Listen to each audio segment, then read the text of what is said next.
السلام عليكم ورحمة الله وبركاته. ازيكم يا شباب، عاملين ايه؟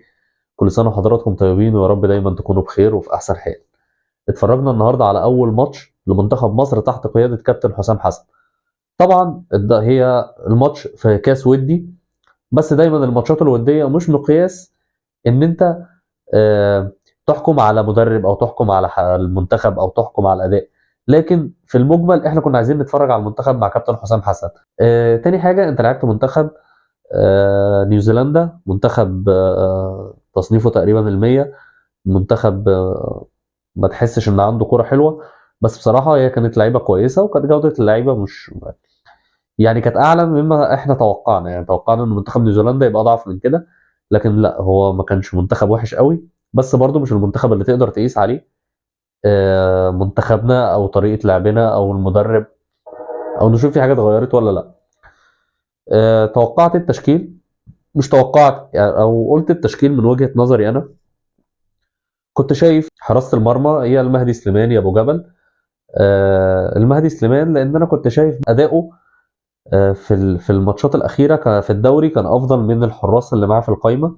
لكن كفة ابو جبل بس هي بتترجح لان هو عنده عدد ماتشات دوليه اكبر، خبرات دوليه اكبر، وكان ده اختيار كابتن حسام حسن. بالنسبه لرباعي الدفاع انا ما رشحتش رامي ربيعه.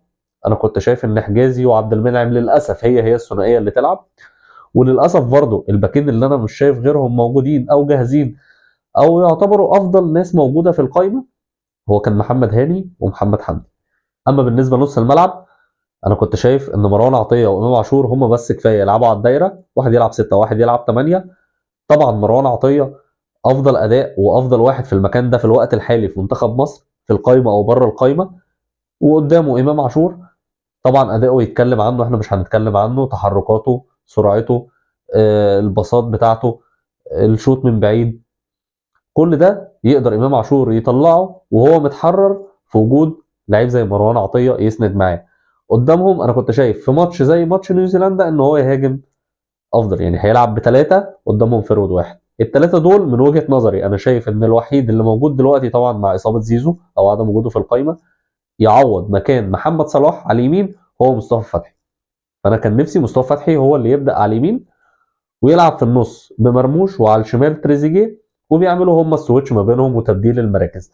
وقدام طبعا الفرود او افضل فرود موجود دلوقتي في مصر هو مصطفى محمد. ده كان التشكيل اللي انا شايفه من وجهه نظري. التشكيل بقى اللي اتلعب بيه الماتش، الجون ابو جبل، رباعي الدفاع كان رامي ربيعه وعبد المنعم، وعلى اليمين محمد هاني ومحمد حمدي، وكابتن حسام حسن لعب بمحمد مجدي قفشه قدام امام عاشور ومروان عطيه، بحيث ان حد يقدر يستلم الكوره ويسلمها، او يعني مركز رقم 10، بس كان رقم 10 على استحياء. وعلى اليمين كان تريزيجيه، وعلى الشمال مرموش، وكان بيبدلوا مع بعض، بس اغلب الوقت مرموش اللي كان بيلعب على اليمين وده قلل من خطورته جامد، وعلى الشمال كان تريزيجيه هو اللي بيلعب، وطبعا مصطفى محمد هو كان الفيرود.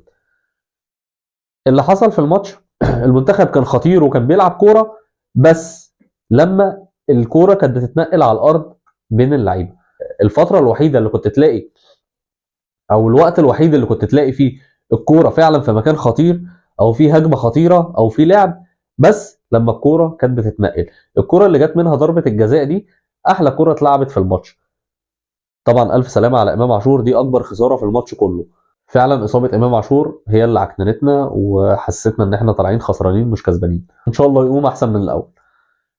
بالنسبه للكوره اللي هي بتاعه ضربه الجزاء دي، كنا بنقول ان هي افضل كوره اتلعبت. بعديها في كوره تانية اتلعبت في كرة تانية اتلعبت بباص من قفشه لمحمد حمدي ورجعها لتريزيجيه واتشاطت على الطاير. في كرة ثالثة اتلعبت من على اليمين برضو بثلاث باصات. لو فضل المنتخب يلعب بالطريقة دي انا شايف ان دي افضل طريقة ممكن تلعب بيها الاختراقات من القلب بالباصات القصيرة. اللعيبة بتقدر تعملها بس ما كانوش بيعملوها كتير. انا شايف ان هم كانوا مركزين ان هم يلعبوا كور طويلة، ودي مش في مصلحتنا، مش حلوة. لكن لما بيلعبوا كور قصيره كانت حلوه. محمد مجدي قفشه ما ظهرش، ما عملش اللي كان المفروض المكان بتاعه يعمله. ظهوره كان قليل. خروج امام عاشور مؤثر. نقطه بس انا عايز اتكلم فيها، او من الحاجات اللي بتضايقني او من الحاجات اللي انا بعترض فيها على المدربين، تاخير التبديلات. انا شايف ان كابتن حسام اتاخر قوي عشان يعمل تغيير. في الطبيعي في ماتش ودي انت عندك لعيبه لازم تلعبها وتجربها، في دوره وديه لازم تلعب القايمه اللي انت اخترتها، لازم تشوف الناس دي تقدر تأدي ولا لا. وانا كنت شايف ان لازم يعمل تغييرات بدري عن كده. هو طبعا كابتن حسام مش عايز يخسر في اول ماتش بيلعبه مع المنتخب، وده طبعا من حقه. احنا عايزين الروح والحماس اللي كابتن حسام يقدر يصدرهم للعيبه دي فعلا تبقى موجوده. عايزين اللعيبه كلها تخاف على على التيشيرت اللي لابساه. اللعيبه كلها لازم يبقى عندها حميه. بس برضو النقطه دي لازم نخلي بالنا منها، ان لما تيجي عليك الدقيقه 60 وانت عندك قايمه زي دي، على الاقل لازم يبقى انت بتحضر التغيير بتاعك. مش هتنزله في الدقيقه 60 بس، انت خلاص حضرت هتعمل ايه في الخمس دقائق اللي جايين. لعيب زي مصطفى فتحي ما يلعبش اخر دقيقه. انا شايف برضو من الحاجات اللي ضايقتني ان المنتخب فضل يلعب مضغوط بعد ما حطوا جون. وليه؟ انت كنت تقدر تفك الضغط ده وكنت تقدر تحط جون تاني في نيوزيلندا. التراجع الدفاعي اللي اتلعب والاستحواذ اللي راح نيوزيلندا ده لو مع فرقه تانية كان زماننا دلوقتي احنا مثلا الفرقه دي اتعادلت او كسبت كمان. غلطات مش باينه قوي، زي ما قلنا منتخب نيوزيلندا مش منتخب قوي ان انت تقدر تقيس عليه دفاعك، تقدر تقيس عليه نص ملعبك.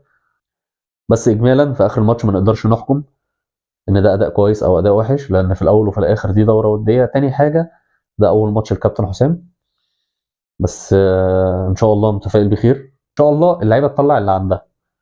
طبعا الاصابات واللعيبه اللي غايبه والناس اللي ما دخلتش القايمه، الحاجات دي هتفرق. التدعيمات دي هتفرق في قائمه المنتخب الفتره الجايه. اهم حاجه الماتشات الرسمي. هنتفرج ان شاء الله بكره على ماتش تونس وكرواتيا، واحنا هنقابل الكسبان منهم. في الحالتين الماتش ده صعب. تونس في الودي او في الرسمي بتبقى فعلا بتعمل ماتشات عاليه مع منتخب مصر، واخر فتره التفوق كان تونسي. تاني حاجه انت لو بتلعب كرواتيا دي كارثه في حد ذاتها، انت هتلاعب منتخب كرواتيا بنفسه في ماتش ودي او ماتش رسمي. نقدر نتكلم ونشوف احنا ممكن نكون عملنا ايه قدام فرقه بفنيات وامكانيات كرواتيا او تونس. هيبقى الماتش الجاي افضل في الحكم. هيبقى الماتش الجاي مستنيين احسن من كده من اللعيبه، مستنيين احسن من كده من كابتن حسام. عايزين نتفرج على لعيبه في القايمه ما لعبتش، عايزين نشوف ادائهم هيعمل ايه. محمد شكري ما لحقش ياخد دقيقتين ثلاثه. اتمنى ان هو ياخد وقت اكبر من كده، لان محمد حمدي بصراحه يعني انا مش شايف ان هو الباك المناسب، او شايف ان مش ده افضل حاجه عنده، او مش ده افضل اداء للباك الشمال لمصر. عايزين نشوف احمد عاطف، عايزين نشوف اي حد ملعبش، عايزين نشوف فرصه للعيبه اللي في القائمه. ان شاء الله اللي جاي احسن، والحمد لله على المكسب، وتصبحوا على خير.